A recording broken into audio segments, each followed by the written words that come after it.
I have just been sucked into this whole world, and I'm enthralled, and because I started out as a TV writer, I just got this compulsion.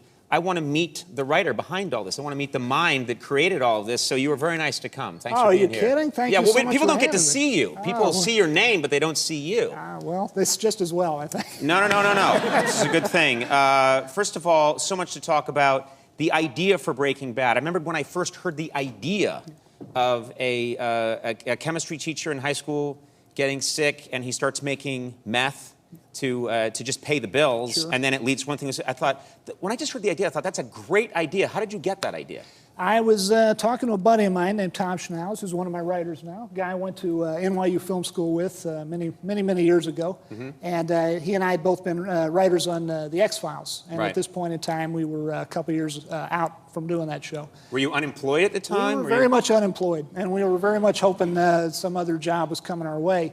But nothing writing-wise was forthcoming, so we were talking about, should we, go work at H&R Block? Should we dig ditches? What else are we fit for? Yeah. Because digging ditches, that's a viable. My back is not as strong as it used to be. I don't think I could do that now. Right.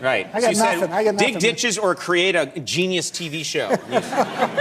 But he was. We were talking on the phone, bemoaning our unemployment, he mentioned an article he had read in the New York Times. In which some guy had put a meth lab in the back of an RV and was driving around cooking meth, much like some sort of a really demented ice cream truck, I suppose. Right. But very popular. Oh yeah. Way outsells the ice cream truck. This is fine, but you gotta check out that. Yeah. And when he mentioned, he said maybe we should do that. And as soon as he mentioned that, it was the darndest thing. Just this idea for this character who would do such a thing became of great interest to me, and I wanted to pursue that idea. I didn't have a name for this character yet. I certainly didn't have a name for the show, but lo and behold, this idea kind of sprung into my head. The interest in such a character sprung into my head, and I appreciate what you say about the show being a great idea. It seems to me, in hindsight, a terrible idea for a TV show.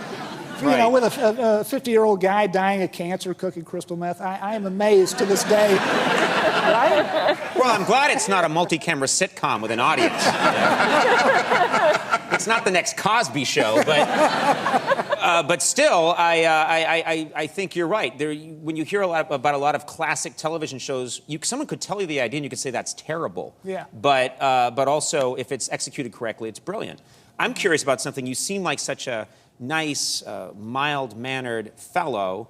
This world you've created is so violent. I think some of the most dramatic and really breathtaking violence that I've seen on television has been on Breaking Bad. You don't stomach violence very well yourself, do you? Well, the real thing, or yeah, the well, thing? just even seeing it. I'm going to beat you now, and we're going to find out. But when you're watching a movie and there's intense violence, I've heard that you have trouble with it. I have been known to faint. On occasion. You don't really faint, do you? I don't know if it's a low blood sugar. I don't know what it is. But and in the damnedest movies too. Not the What ones. movies made you faint? Vincent and Theo. The story of Vincent Van Gogh, starring Tim Roth. Oh, that one. Yeah. I thought it was a Disney animated movie. Yeah. That and, Bedazzled just had me on the floor. Milo and Otis. Oh, Milo and Otis. I had to go to the hospital. So if you see, because I'm thinking of some of the scenes you've created, there's a classic scene of a shootout in a supermarket parking lot.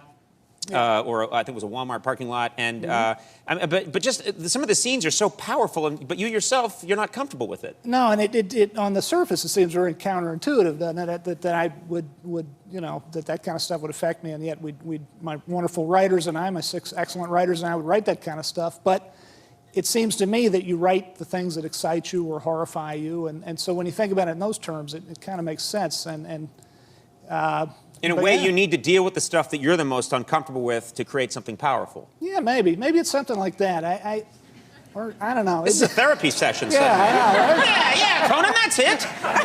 What if by talking to you, I ruin this genius formula somehow? I hadn't thought of it that way, and I have no more ideas.